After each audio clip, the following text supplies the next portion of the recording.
코로나19 이후에 극장가가 많이 한산해졌는데요. 내가 언제 극장에서 영화를 봤더라 라고 극장을 찾았던 기억이 가물가물하신 분도 많이 계실 겁니다. 그래서 오늘은 영화 한 편 준비해봤습니다. 오늘 함께 나눌 영화는 김상철 감독의 부활 그 증거라고 하는 기독교 다큐멘터리 영화입니다. 이어령 교수는 극중 현대는 죽음이 죽어버린 시대다 라고 이야기합니다. 저는 이 말에 공감이 가는 부분이 있습니다. 전에는 죽음보다 탄생을 비밀로 여겨서 출생의 과정이나 또 탄생의 순간에 대해 말하기를 꺼려했던 그러한 시대도 있었습니다. 아이가 엄마 나 어떻게 태어났어? 이렇게 물으면 너 황새가 물어다 줬어. 또는 너 다리 밑에서 주워왔어 라고 말하던 사회, 그러한 시대가 분명히 있었습니다. 그때는 죽음이 오히려 삶 가까이에 있었죠. 장례식도 대부분 집이나 또 마을에서 치러졌고 거리에서 시체를 마주하던 그런 절대적 빈곤과 그리고 참혹한 전쟁의 시대도 우리가 거쳐왔습니다. 그러나 현대는 정반대가 되었습니다. 우리는 장례식에서조차 시체를 보게 될 일이 거의 없습니다. 현대의 바쁜 일상 속에는 죽음을 사색할 여유도 없습니다. 사실 우리가 이 땅에서 영원히 살 수 없다라는 것을 잘 알지만 그런데도 이 죽음에 대해 고민하거나 또 진지하게 마주보고 또 생각하면 마치 큰일이 나버린 것처럼 현대인들은 죽음을 애써 외면합니다. 이제 탄생은 축복이라고 여기지만 죽음은 터부시되는 사회입니다.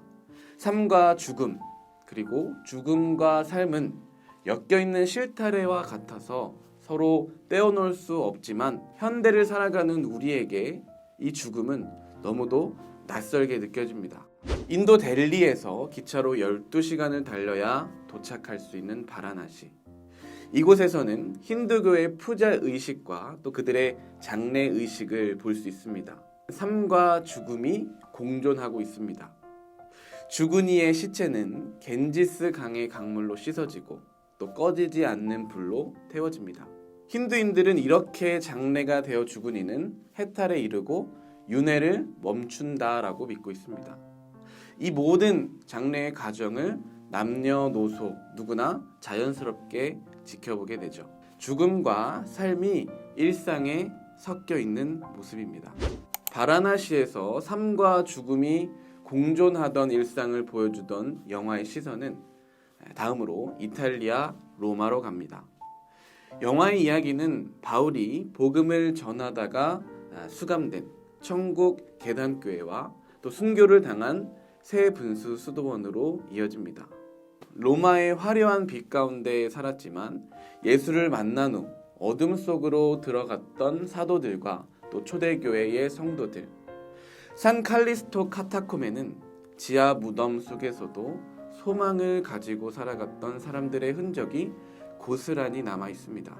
지하 무덤 속의 소망, 이 말 자체가 정말 기가 막히게도 역설적인데요. 암흑과 같은 지하의 작은 환풍구를 통해 쏟아져 들어오는 한 자락의 빛을 보며 그들은 부활의 소망을 갖고 살아갔습니다. 카타콤의 성도들은 그곳에 시체를 묻고 예배를 드렸습니다. 자기보다 앞서 죽은 형제 자매들과 천국에서 꼭 다시 만나기를 바라며 기도하였을 것입니다. 유대인들은 하루의 구성을 낮밤이 아니라 밤낮으로 생각했습니다. 어둠이 먼저 있어야 밝은 낯이 있다라고 하는 믿음에서 비롯된 사고 방식이지요. 깜깜한 어둠 속에서 깊고 어두운 고난의 터널 속에서 그들은 한 줄기 빛, 부활의 소망으로 살아갔을 것입니다.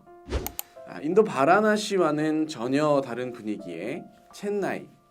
영화의 이야기는 사도 도마의 무덤이 있는 도마 무덤 교회로 이어집니다. 제자들 중 가장 먼 곳 인도로 떠나 부활의 증인으로 살았던 도마의 발자취를 따라가게 되죠. 도마 앞에는 항상 수식어가 붙습니다. 의심 많은 도마. 하지만 예수의 상흔을 확인한 그는 누구보다 열정적으로 부활의 주님을 따랐습니다. 예수님의 몸에 새겨진 상흔을 가장 확실히 만져보고 확인한 그는 가장 확실한 부활의 증인으로 주님을 전하게 된 것이죠. 이어령 교수는 상처가 많은 지금의 시대는 그것을 극복한 상흔이 필요하다라고 말합니다. 상처는 아직 그것 때문에 넘어지고 또 아픈 진행 중인 고난을 말한다면 상흔이란 극복된 고난, 또 해석된 고난을 의미합니다. 상흔을 통해서 우리는 부활의 흔적을 발견하고 또 부활의 증거를 전할 수 있게 됩니다. 영화는 우리에게 질문합니다. 여러분에게 부활의 상흔이 있습니까? 이제 영화는 우리의 이웃을 카메라 앞에 세웁니다. 천정은 자매는 부활의 증인입니다. 80차례에 걸쳐 항암 치료를 받으면서도 그녀는 항상 기뻐합니다. 자기 몸에 상흔을 가지고 부활의 예수를 전합니다. 예수를 따르는 사람을 삶과 죽음에 대한 분명한 이해가 있는 사람이다 라고 정의한다면 천정은 자매는 분명히 예수를 따르는 사람입니다. 이 땅에 사는 동안 다음의 삶을 늘 생각하며 그렇기에 또한 지금 현재의 삶을 더욱 충실하게 살아내는 사람. 세상이 말하는 통상적인 고통과 죽음을 세상과는 다르게 이해하고 또 감사하며 남들과는 다르게 그 고통을 받아들일 수 있는 사람. 그들을 곧 그리스도인이라 부를 수 있으며 그들이 그토록 확실하게 믿는 것이 다름 아닌 부활입니다. 기독교의 신앙을 다른 어떤 종교와도 같지 않게 특별하게 만드는 것이 바로 이 부활입니다. 이어령 교수는 예수님의 성육신, 예수님의 고통, 예수님의 십자가, 예수님의 죽음까지를 믿는다면 그것은 성인으로 죽은 예수님을 믿는 것이다. 그러나 죽음을 이기시고 부활하신 예수님까지를 전부 믿는다면 그것이야말로 진정한 살아계신 하나님을 믿는 것이다. 부활이 바로 기독교의 신앙이다 라고 말합니다. 그리고 우리는 이 말에 깊이 공감할 수 있습니다. 우리의 믿음은 무엇을 바라보고 있나요?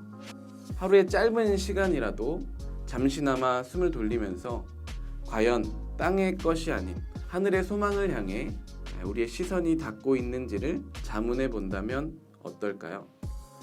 영화는 우리에게 묻습니다. 지금 여러분은 부활의 삶을 살아가고 계십니까? 부활의 상흔을 간직하고 또 이것을 전하고 계십니까? 천국과 부활에 대해 더 분명한 확증을 갖는 여러분이 되시기를 바라며 오늘의 이야기를 마칩니다. 지금까지 신앙 서점이었습니다.